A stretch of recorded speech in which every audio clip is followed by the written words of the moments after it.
oleh panitia tentang kegiatan-kegiatan yang real apa saja yang mesti dilakukan, dan juga nanti terkait dengan kegiatan di Fakultas Pertanian, terutama yang kita tangani di bidang kemahasiswaan. Ya. Kreatif di masa pandemi, ya, menjadikan pertanian sebagai sumber kreativitas. Tentu ada banyak cara kita mengekspresikan bagaimana kita memanfaatkan waktu yang sangat luas, ya. Ini sebuah keberkahan sebenarnya, ya. Kita sebutkan sebagai keberkahan. Kenapa? Dalam teori-teori apapun yang kita gunakan, kejadian itu pasti memberikan berkah. Pertama, izinkan saya juga berikutnya untuk mengingatkan kita semua, karena ini adalah sesuatu yang perlu kita ulang-ulang. Mungkin kita sudah terbiasa dengan informasi-informasi seperti ini, tetapi tidak salah kalau kemudian kita mencoba untuk mengulang-ulang. Ya. Tetap waspada tentang penyebaran COVID-19 ini. Perlu diketahui untuk di Kota Bengkulu sendiri dan di Provinsi Bengkulu sendiri, ini penyebaran COVID itu semakin meningkat. Saya mendapatkan data yang terakhir itu, yang positif itu lebih dari 198 orang. Mungkin sampai hari ini jumlahnya bertambah. Untuk di kampus sendiri, yang selama ini zero, ya, tidak ada, maka kita telah mendapatkan beberapa titik atau mungkin beberapa orang yang juga positif COVID-19. Oleh karenanya, senantiasa kita untuk menjaga kebersihan kita, mencuci tangan sebaik mungkin, sering mungkin, ya. Kemudian menjaga jarak aman interaksi kita tetap dilakukan, menghindari untuk memegang wajah, mulut, dan bagian-bagian yang terluka dari anggota tubuh kita, dan kemudian terus berupaya untuk memperkuat imunitas pribadi kita, tubuh kita, karena virus ini sangat identik dengan kemampuan tubuh yang rendah. Ya. Meskipun nanti kita terpapar dan tubuh kita kuat, maka kita tidak akan memberikan respon negatif terhadap virus tersebut.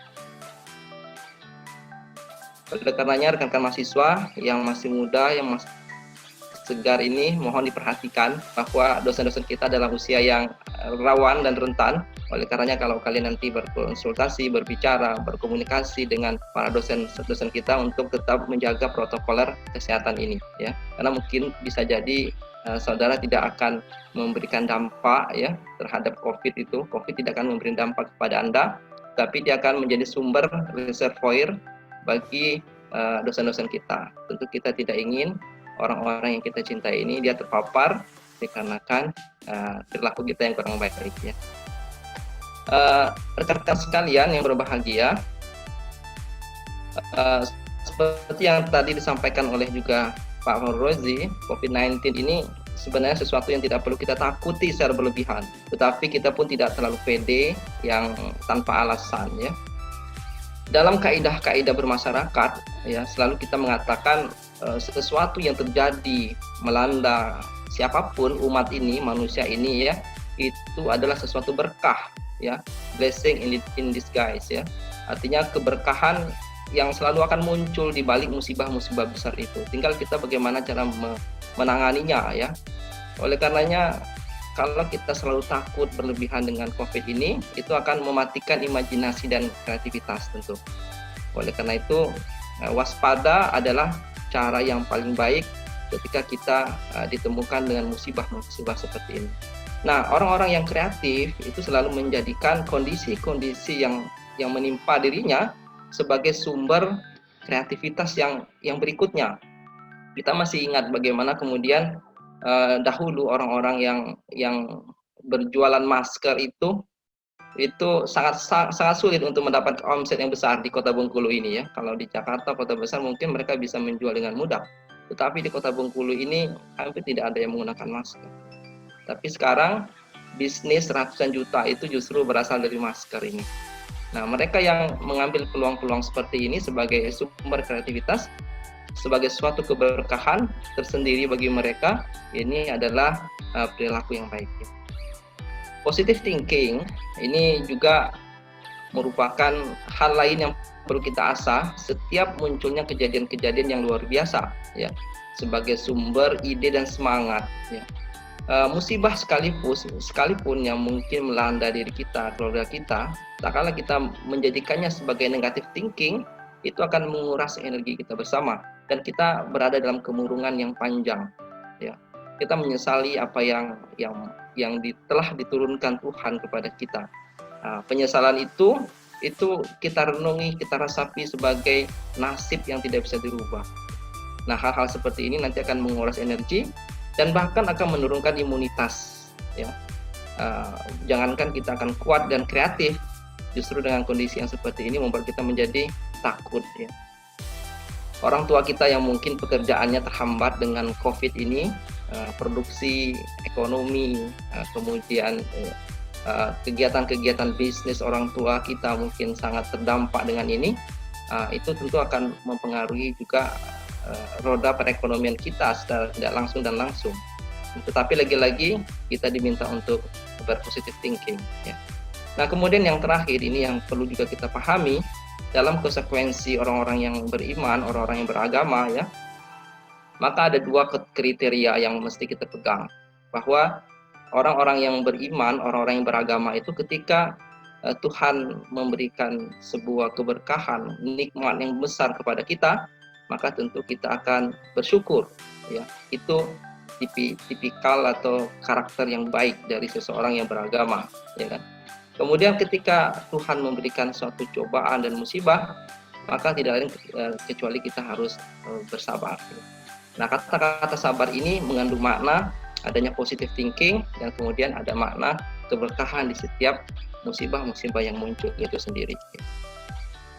Nah, sekarang terkait dengan sektor pertanian yang sekarang kita semua berkecimpung, rekan-rekan sahabat muda sekalian, itu menjadikan profesi ini sebagai profesi kita di masa depan dan sekarang, maka kita sangat berbangga ya, karena pertanian ini merupakan sektor yang sangat mulia, sangat mulia sekali. Kenapa? Karena kita langsung terkait dengan kehidupan manusia secara utuh.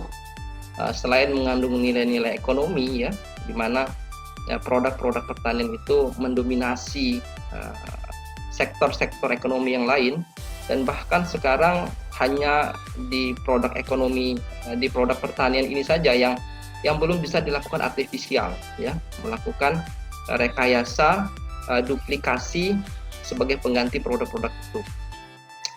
Sampai saat ini kita belum pernah melihat ada orang yang mengganti berasnya, jagungnya, kemudian lauk pauknya itu dengan barang-barang yang bersifat tiruan atau imitasi. Tetapi untuk sektor-sektor yang lain, kegiatan seperti itu, imitasi, tiruan adalah hal yang terus berkembang. Artinya sektor pertanian adalah sektor yang tidak bisa digantikan dengan hal-hal yang sifatnya imitasi dan tiruan. Kita masih membutuhkan energi. Ada memang suplemen makanan yang berbentuk ATP misalnya, atau mungkin mineral tinggi misalnya, yang bisa mengcover seseorang untuk bertahan selama 1 bulan. Tetapi tubuh kita membutuhkan selera, ya, lidah kita membutuhkan selera, lambung kita membutuhkan material yang perlu diproses untuk menghidupi, untuk mempertahankan kesinambungan kegiatan-kegiatan lambung kita. Kemudian ada sektor sosial dan budaya, dan bahkan tadi sektor agama.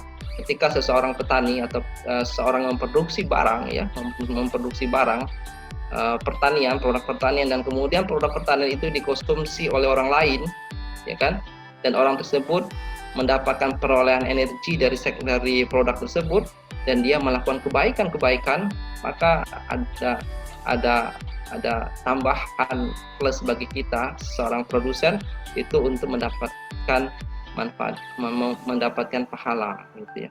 Sementara kalau mereka melakukan keburukan, kita tidak mendapatkan dosanya.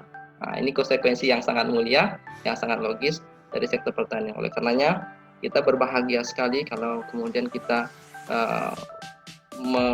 menafkahkan atau memberikan sumbangsi kita ini untuk sektor pertanian. Nah, rekan-rekan sahabat muda sekalian, ya, dalam kondisi yang seperti ini, ya, maka pertanian itu memiliki nilai-nilai yang sangat unik, ya. Kenapa? Karena nilai pertanian itu tidak selalu identik dengan suatu jumlah kuantitas, tapi terkadang dia sangat sangat berkaitan dengan kualitasnya, ya kan? Kita memproduksi produk pertanian itu dengan harapan bisa menghasilkan jumlah yang sangat besar, ya. 1 hektarnya kita ingin mendapatkan puluhan ton produk pertanian, misalnya hasil pertanian. Tetapi di sisi lain ada nilai kualitas yang akan dilihat. Tadi pembicara pertama Pak Farul telah menyampaikan bagaimana hobis itu mengalahkan nalar seseorang.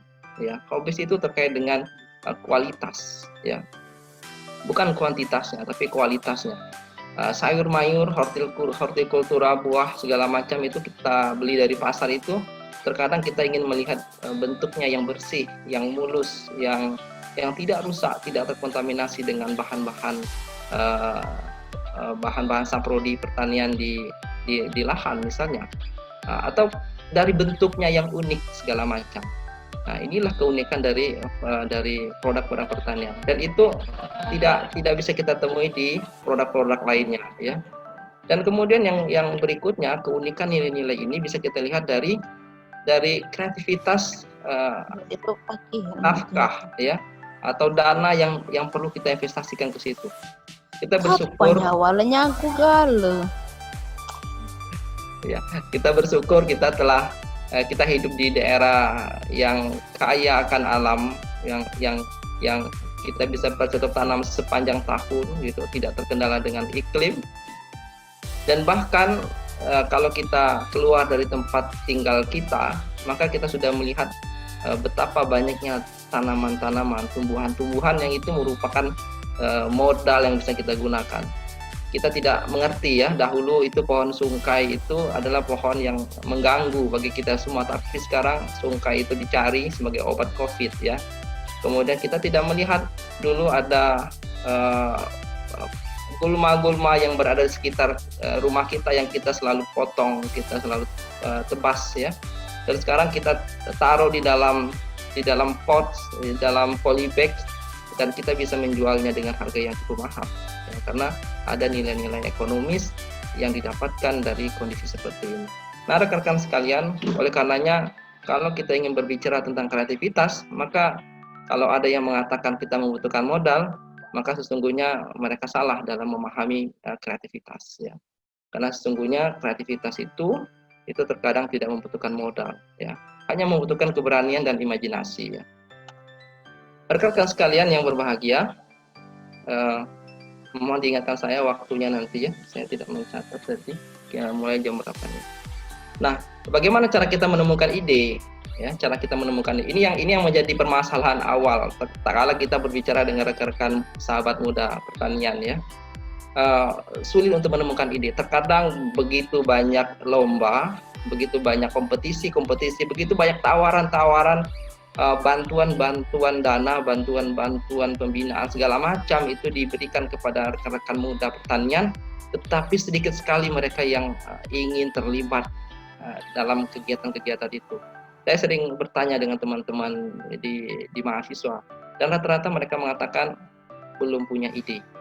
Nah, kata-kata belum punya ide ini saya kira tidak perlu kita perpanjang, ya.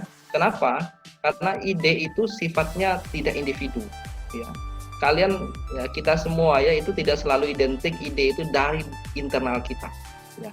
Oleh karenanya ada 3 cara kita untuk membangun ide itu, ya. Yang pertama dengan lihat dan lakukan sendiri pengalaman. Apa yang kita lihat, apa yang pernah kita lakukan itu adalah ide yang tersimpan.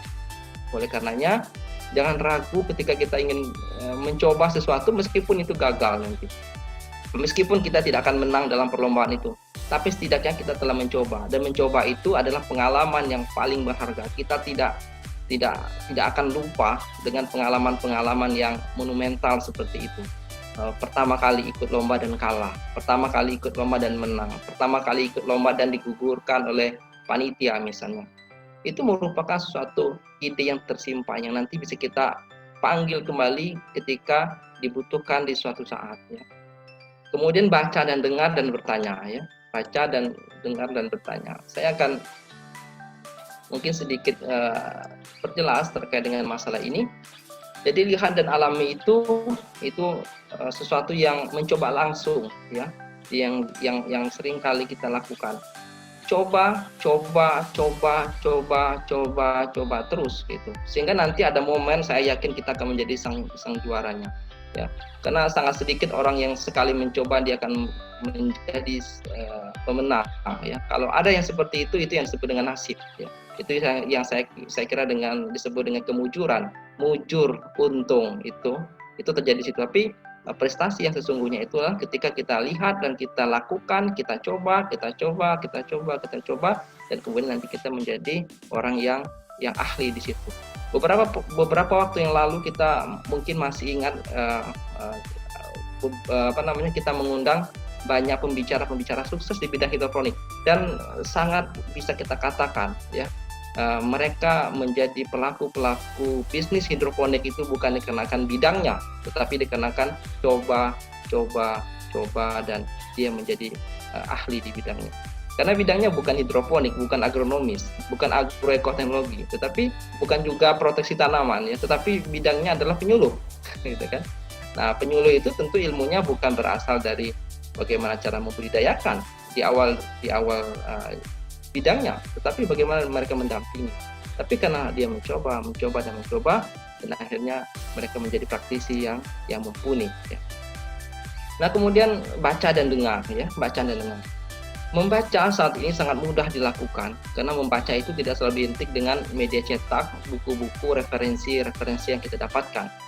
Membaca media sosial misalnya, ya kan, itu hal yang banyak kita dapatkan. Oleh karenanya kami sangat menghimbau teman-teman terkadang di bidang kemahasiswaan itu, teman-teman untuk memfollow ya, kalau misalnya di Instagram itu adalah Instagram milik dari misalnya lembaga-lembaga sains gitu. Tidak hanya kita memfollow artis dan aktor yang kita sukai saja, tetapi ada baiknya kita mengikuti Instagram, Twitter, Facebook yang itu juga berasal dari lembaga-lembaga pendidikan dan sains. Kita punya di Fakultas Pertanian dan Universitas juga punya media sosial, tapi sedikit sekali yang mengikuti. Bukan karena tidak promosi, tapi mungkin terkadang karena takut, malu, atau mungkin juga merasa tidak begitu butuh. Dengar, ini hal yang sangat mudah kita lakukan lagi dengan adanya teknologi seperti WhatsApp misalnya ya, kemudian Telegram yang bisa mengirim atau mendownload file-file besar yang tidak mampu dilakukan oleh email dan media-media lainnya.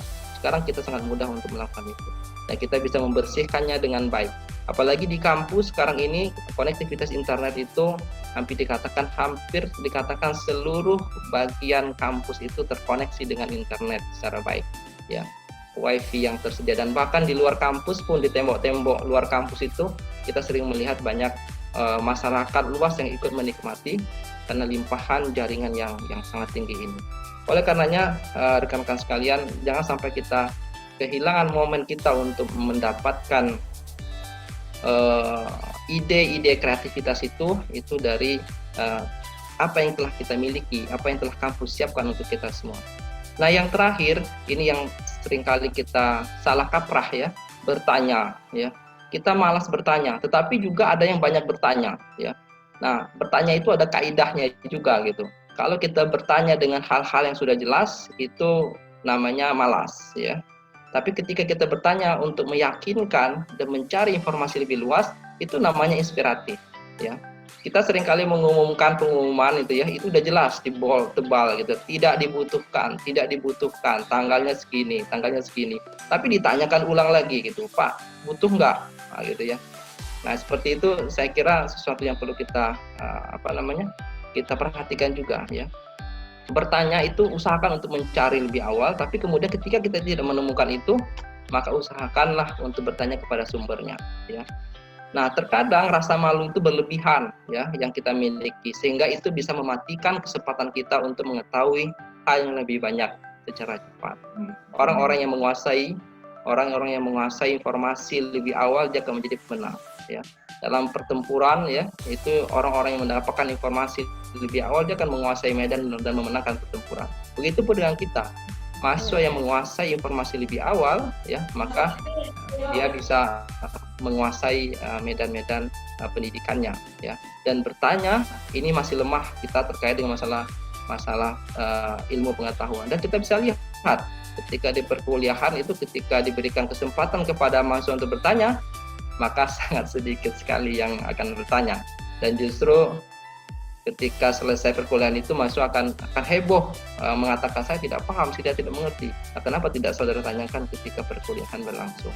Diskusi dengan dosen Anda di luar perkuliahan, bertanya dengan mereka, dengan ide-ide mereka, itu cara yang efektif ya.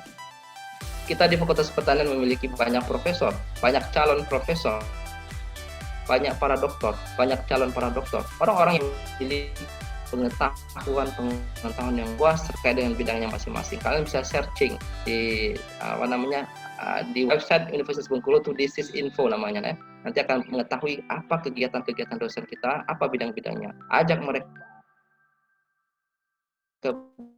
berdiskusi.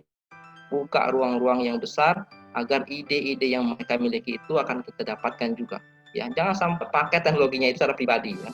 Nah, tapi kita harus rebut itu, kita harus minta, dan kalau perlu ajak mereka mengisi kegiatan-kegiatan yang semisal dengan kegiatan hari ini ya. Rekan-rekan sekalian, berikutnya ada beberapa sumber kreativitas yang perlu kita lihat ya. Dan itu semuanya ada di dekat kita semua. Tinggal kita ingin memanfaatkan atau tidak ya. Materi perkuliahan itu adalah sumber kreativitas ya. Terupdate, terbaru ya, yang diberikan oleh dosen sesuai dengan kondisi saat ini. Itulah yang seharusnya menjadi kelebihan kita sebagai mahasiswa ya. Siswa yang besar, siswa yang dimuliakan, siswa yang dilebihkan, karena mereka ditemani oleh para dosen-dosen yang selalu berusaha untuk mengupdatekan informasi itu. Materi perkuliahan kita adalah sumber kreativitas. Kemudian ada webinar ya. Webinar ini luar biasa. Saya sampai mengoleksi per bulan itu bisa 30-35 sertifikat webinar ya. Tawaran-tawaran itu sehari itu bisa lebih dari 2 ya. Sehingga kita mampu mengakses atau tidak. Kalau kita takut dengan kuota data yang terlalu besar, jangan khawatir. Kalian bisa melihat rekaman YouTube-nya di masing-masing channel itu, dan kalian bisa putar. Semua materi-materi itu dikupas habis terkait dengan itu. Sehingga wacana kita untuk kuliah secara daring, secara permanen itu ya, yang disampaikan oleh Menteri, nah, itu mungkin hal yang mungkin terjadi. Saat ini ide-ide seperti itu. YouTube, internet, dan yang paling penting juga adalah lomba-lomba sebelumnya. Kita jarang menjadikan referensi orang lain yang sebelum kita itu sebagai sumber kreativitas. Yang kemarin diumumkan PKM ya, mereka yang menang didanai untuk program kreativitas mahasiswa itu ada 1.300 judul yang dituliskan di situ ya, 1.300 judul. Luar biasa, ide-ide yang kita tidak perlu memikirkannya secara mendetil, tapi cukup mengambil intisari dan melakukan kolaborasi ide-ide yang sudah ada saja ya. Imitasi ide boleh dilakukan, yang tidak boleh adalah imitasi proposal ya. Kemudian kolaborasi ide itu sangat memungkinkan, atau mungkin bentuk-bentuk yang semacam dengan itu semua ya. Nah, rekan-rekan sekalian, ada beberapa contoh kreativitas yang bisa kita lakukan, dan tadi juga telah disinggung banyak oleh pemateri kita. Yang pertama, urban farming misalnya, memanfaatkan lahan kosong yang terbatas yang saat ini menjadi isu sentral kita gitu ya. Kemudian souvenir, handicraft ya, kegiatan-kegiatan sederhana berbentuk rumahan, karena sekarang ini orang banyak beraktivitas di rumah ya. Kemudian ada internet atau computer base ya, kegiatan-kegiatan yang menggunakan teknologi daring, dan juga kewirausahaan ya. Nah, sekarang kita lihat ya, bagaimana urban farming saat ini begitu disukai ya, dan disupport, tidak hanya disukai tapi juga menjadi ikon di setiap perguruan tinggi, pemda ya, dan ini menjadi sesuatu yang didukung luas ya. Sebagai informasi, pada semester ini kita di dosen-dosen kita itu ada sekitar 50-an lebih proposal itu terkait dengan urban farming. Oleh karena itu rekan-rekan sekalian yang masih bingung ngapain liburan ini segala macam ya, maka silakan kontak dosen pembimbing kita, dosen PA kita misalnya, atau dosen yang dekat dengan kita, tanyakan kepada dosen kita, apa kegiatan pengabdian yang bisa kami bantu terkait dengan urban farming ini. Dan saat ini kita juga sedang ada kerjasama dengan Dinas Tanaman Pangan dan Pertanian ya, terkait dengan pemanfaatan lahan-lahan kosong yang terbatas itu sendiri. Nah, rekan-rekan sekalian, justru ketika kita bisa membangun kreativitas seperti ini, itu akan menarik perhatian masyarakat di sekitar kita untuk mencontoh.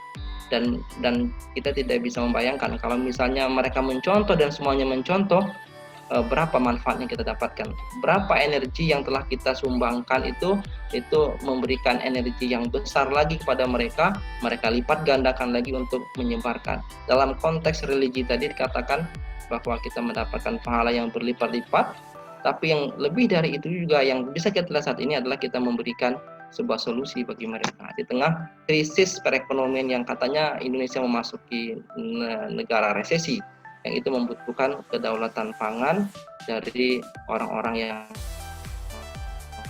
berada di sekitar kita ya. Nah, rekan-rekan sekalian, begitupun dengan hal-hal yang kecil seperti ini. Tadi juga telah disinggung ya, kita melihat di sepanjang jalan kota-kota itu banyak yang menjual pot bunga, menjual bunga segala macam, dan itu sangat kreatif ya. Dan bahkan saya pun di rumah gitu ya, saya juga punya ya, mungkin kalau ingin melihat seperti itu ya, bunga-bunga kecil yang kita bisa buat sembari kita bisa sembari kita bisa ya membuat pot-pot kecil seperti ini. Di meja kantor banyak sekali pot-pot kecil yang berisi bunga-bunga, dan ketika ada orang-orang tamu datang itu selalu mereka menanyakan berapa harga dan di mana belinya. Saya tidak menjual itu, tetapi saya berikan kepada orang-orang yang terkadang memang menginginkannya gitu. Dan modalnya sangat kecil sekali. Saya meminta bunga-bunga itu dari tempat-tempat teman-teman kita yang sudah kelebihan bunga, mereka buang, saya ambil, kemudian kita tanam, kita perbaiki secara baik ya. Nah, hal-hal seperti ini mungkin luput dari pemantauan kita ya, bahwa hobi itu merupakan sesuatu yang dihargai mahal oleh konsumennya. Hal-hal seperti ini bisa menjadi kegiatan kita di masa pandemi. Nah, ini terkait dengan masalah hal-hal yang lebih high teknologi ya, high teknologi.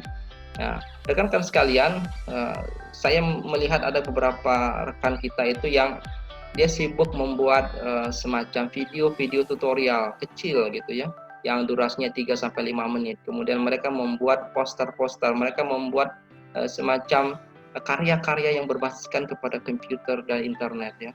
Dan ternyata luar biasa juga ya, para miliarder ya, jutawan kita sekarang ini ternyata juga orang-orang yang berasal dari youtuber gitu, dan mereka mendapatkan penghargaan yang besar dalam bentuk uang dari YouTube, dari Google Ads dan segala macam. Dan ini saya kira adalah hak kreativitas kita. Ini adalah hak cipta kita. Ketika kita membuat poster yang bagus dan kemudian kita memberikannya kepada publik, kemudian publik akan menilai, akan melihat, oh ternyata si A ini, si B ini, si C ini, website A ini, website B ini, C ini sangat bagus dan kreatif. Bisa jadi nanti mereka akan mengundang kita menjadi desainer mereka gitu, di perusahaan-perusahaan mereka. Mereka akan memanggil kita sebagai pemateri misalnya. Dengan menjadi pemateri itu nanti kita akan dibayar dengan dana-dana yang mereka miliki. Jadi rekan-rekan sekalian, sahabat muda sekalian, saya pikir ini hal yang perlu kita pahami secara baik ya. Ternyata banyak peluang-peluang yang bisa kita lakukan di saat kondisi pandemi yang sulit seperti ini. Kewirausahaan produksi misalnya ya, tanaman buah dalam pot misalnya atau dalam pekarangan ya, itu sangat mungkin kita lakukan karena mengingat kita tidak terkendala dengan air, kita tidak terkendala dengan iklim ya, hanya membutuhkan sentuhan kreativitas ya. Saya suka mencangkok tanaman ya, dan salah satunya itu adalah jambu seperti ini. Nah, itu hanya membutuhkan kurang lebih 3 minggu saja untuk menghasilkan tanaman yang baru gitu. Sudah berakar semua. Satu tanaman itu bisa menghasilkan puluhan cangkokan. Nah, itu kemudian kalau dijual sekarang itu paling murah harganya 25.000 ya. Harga pasaran itu bisa sampai 50-an. Nah, rekan-rekan sekalian, selama pandemi ini kita 3 bulan 4 bulan kalau kita mencangkok saja gitu ya, menghasilkan tanaman, bibit-bibit tanaman, itu berapa nilai yang bisa kita dapatkan. Kalau kita tidak mau jual, kita berikan saja kepada orang-orang yang suka menanam dan segala macam kan. Itu juga menjadikan nilai tersendiri bagi kita. Distribusi misalnya ya, reseller, repacking, stokis ya, itu sangat memungkinkan dilakukan ya. Untuk repacking itu tidak membutuhkan modal yang besar, kita hanya mengambil produk luar yang jumlahnya besar, kemudian kita bagi-bagi, kita kecilkan lagi, kita mereki ya, kita urus masalah sanitasinya gitu, kebersihannya, expired date segala macam, logo ya, kita masukkan dan kita jual lagi ya. Dan itu yang terjadi ya. Rekan-rekan kita yang dekat di pasar itu biasanya mereka mengambil telur bebek, telur ayam dalam jumlah yang besar gitu, kemudian mereka bersihkan telur itu, kemudian mereka packing dalam kemasan plastik kecil yang sudah tersusun rapi, dan mereka buat tanggal expirednya ya. Itu memiliki harga yang lebih besar dibandingkan nilai jual yang lebih tinggi ya, dibandingkan dengan yang hitam yang ada kotorannya menempel di telur itu dan sebagainya. Dan yang lebih besar juga nanti terkait dengan kegiatan-kegiatan yang startup ya, menghimpun ya. Nah, ini juga saya lihat sudah banyak dilakukan oleh para alumni kita. Mereka menghimpun para pedagang-pedagang atau para petani-petani yang satu profesi, dan kemudian mereka membangun startup bisnis mereka sebagai ikon wirausaha muda ya. Nah, sekarang apa yang telah kami lakukan atau yang telah kami siapkan untuk Anda semua? Maka di kemahasiswaan, yang pertama yang kita lakukan adalah membangun ide ya, memberikan ide kepada kita semua. Kemudian memberikan dana dalam bentuk kreativitas, pendampingan kelompok individu, dan juga dalam bentuk penghargaan dan prestasi semuanya ya. Dan mungkin rekan-rekan sekalian sering mendapatkan iklan-iklan yang kami berikan kepada rekan-rekan sekalian. Anda punya ide, kami berusaha untuk mewujudkan ide Anda itu. Tetapi lagi-lagi kondisi yang seperti ini itu masih dirasakan kurang karena respon rekan-rekan sekalian untuk mengikuti kegiatan-kegiatan sangat rendah. Yang lalu kita punya kegiatan liburan ceria ala Fakultas Pertanian. Saya informasikan dari 150 hadiah yang kami siapkan, itu hanya 50 orang saja yang terlibat ya. Saya kira hal yang menarik nanti ke depannya, bahwa hadiah itu juga tidak identik dengan semangat, tetapi kita melihat tadi ada ide yang mungkin hilang, yang perlu kita dorong dari itu semua. Masih ada waktu ya, berapa menit lagi nih? SMP itu. Ya. Berikut adalah agenda-agenda terdekat yang saya kira kalian harus catat dan ingat ya. Mohon maaf kalau ada yang berasal dari universitas yang berbeda atau fakultas yang berbeda. Ini untuk Fakultas Pertanian Universitas Bengkulu. Silakan kalian catat dan ingat, ada kegiatan-kegiatan yang akan berlangsung.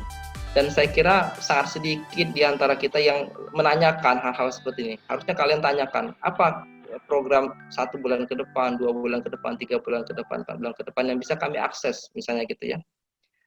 Liburan bermakna sudah selesai, kami lagi menyiapkan hadiah untuk Anda semua. Kemudian nanti ada September, November itu ada Agri Fiesta, kemudian ada wirausaha milenial, dan ada kolaborasi riset luar negeri. Dan saya kira yang kolaborasi riset luar negeri ini menjadi program yang besar nanti. Silakan kalian mengakses informasi itu secara utuh dan mempersiapkannya saat ini. Masih lama, tetapi persiapan itu perlu kita lakukan. Agenda yang sedang berjalan ini ada international seminars ya, dan kami sangat menunggu mahasiswa ikut di dalam kegiatan ini, dan kami akan memberikan mungkin ya dalam tanda kutip free registration ya, registrasi yang tanpa berbayar bagi mahasiswa kita ya. Kemudian bagi mereka nanti yang mungkin memiliki tulisan yang bagus, kita juga berusaha untuk mendampingi mereka supaya publikasinya pun akan menjadi bagus. Ini bagi kawan-kawan yang sudah siap hasil akhir skripsinya atau teman-teman yang sudah menyelesaikan penelitiannya. Nah, untuk beasiswa, nah ini saya sekaligus menyampaikan ini bagi rekan-rekan sekalian. Beasiswa untuk bantuan UKT SPP tahun 2020 ini sangat besar tersedia, tapi lagi-lagi peminatnya masih sedikit. Oleh karena itu saya ingin sekaligus menyampaikan ini kepada Anda semua. Silahkan untuk mengakses informasi ini secara baik, karena peluangnya sangat tinggi. Ini waktunya yang tepat bagi kita untuk membantu orang tua kita agar nanti terbebas dari SPP kita ya. Bagi mereka yang telah membayar SPP tidak usah khawatir, nanti akan dilakukan pengembalian dana pembayaran UKT oleh pemberi beasiswa ini. Nah, kemudian yang coming soon ya, yang akan datang ini silakan dicatat. Nanti akan ada pelatihan bahasa secara periodik gitu, diagendakan bisa sampai 4 bulan atau 5 bulan nanti. Tapi kami akan menyeleksi ini karena nanti mereka akan kita arahkan bisa mengakses nanti kegiatan kolaborasi riset dan juga student exchange yang telah disiapkan programnya di tingkat universitas dan tingkat fakultas ya juga. Ya. Nah, terakhir saya ingin menyampaikan apa yang kita tunggu lagi ya. Siapkan diri kita dari saat ini. Ide kita, kreativitas kita, bagaimana cara mengambil ide dan kreativitas tadi sudah kita sampaikan gitu ya. Konsultasikan dengan bagus dengan pembimbing Anda, dengan dosen Anda, siapapun yang dekat dengan Anda gitu. Dan kemudian satu hal ini, jangan menyimpan informasi secara sendiri. Itu ada kesalahan besar ketika kita menyimpan informasi sendiri. Ada teman-teman yang khawatir nanti banyak kompetitornya. Itu hal yang salah ya. Semakin banyak kompetitor akan semakin mengokohkan posisi kita ya. Oleh karenanya sebarkan informasi itu sebanyak mungkin kepada teman-teman kita ya. Kenapa? Karena mereka akan memberikan inspirasi. Kita masih ingat bagaimana filosofi seorang petani yang menyampaikan informasi kepada petani lainnya bagaimana cara memproduksi tanaman yang bagus, memproduksi jagung yang bagus. Mereka menyampaikan caranya adalah dengan menanam tanaman-tanaman yang baik dan benih-benihnya pun itu diberikan kepada mereka ya. Orang akan bertanya, kenapa kamu memberikan itu gitu, kepada yang lain? Jawabannya sangat singkat ya, supaya semangat yang baik juga akan muncul dari orang lain dan itu memberikan energi positif bagi dirinya ya. Jadi update informasi secara baik dan sebarkan informasi itu. Dan yang paling penting juga adalah jangan malu, jangan takut untuk mengikuti suatu event meskipun kita bukan juaranya ya. Juara itu bukan target kita, tapi target kita adalah mencoba untuk menjadi juara ya. Jadi mencoba itu hal yang sangat penting. Rekan sekalian, mari kita terus ya berkarya karena karya itu nanti akan menjadi prestasi kita. Prestasi itu variabelnya sangat kualitatif dia bukan kuantitatif tapi kualitatif, sehingga orang yang berprestasi itu bisa jadi menurut definisi orang lain dia berbeda dengan apa yang berada pada definisi orang lain juga. Bisa jadi kita adalah orang yang berprestasi untuk diri kita, tapi bagi orang lain kita mungkin tidak berprestasi. Nah, berprestasi itu identik dengan kepuasan apa yang telah kita lakukan. Ketika kita telah melakukan secara maksimal dan kemudian kita puas dengan hasilnya, maka itulah yang disebut dengan kita berprestasi ya. Meskipun secara kuantitatif secara kuantitatif angkanya kecil misalnya gitu ya, atau mungkin rankingnya rendah, itu tidak ada masalah. Silakan akses terus bagi teman-teman yang belum bergabung di Telegram. Kita punya Telegram di Faperta Unip ya. Silakan gabung di situ karena informasi itu selalu kita update pertama di sini ya. Karena menggunakan WhatsApp itu jumlahnya terbatas. Sekarang sudah hampir 700-800 pesertanya ya dari masuk kita. Oleh karenanya bergabung di sini di Faperta Unip, t.mi ya, _ Faperta Unip, atau follow Instagram kita juga dan Facebook kita juga. Yang informasi itu selalu kita sampaikan melalui media-media ini. Jangan sampai lagi ada yang lapor kepada kami ya, itu mengatakan, Pak saya mau ikut beasiswa ini, ya. Dan ternyata beasiswa itu sudah expire seminggu yang lalu, ya. Saya ingin ikut penurunan UKT, itu sudah ditutup 2 minggu yang lalu, ya. Bagaimana mungkin ya kita ingin meminta program itu yang sudah selesai dilakukan. Nah, bersurat, kalau ragu kita menelpon gitu ya, silahkan, dan kami berusaha untuk bisa merespon secara cepat, meskipun terkadang saya membutuhkan waktu 4 jam 5 jam baru saya respon karena begitu banyaknya SMS atau WhatsApp secara pribadi. Oleh karenanya kami sangat mengarahkan kepada rekan-rekan sekalian itu untuk bertanya di grup saja, sehingga pertanyaan yang sama itu bisa dijawab oleh rekan-rekan yang sudah mendapatkan informasi yang sama. Demikian mungkin yang bisa saya sampaikan kepada moderator. Saya kembalikan presentasi ini.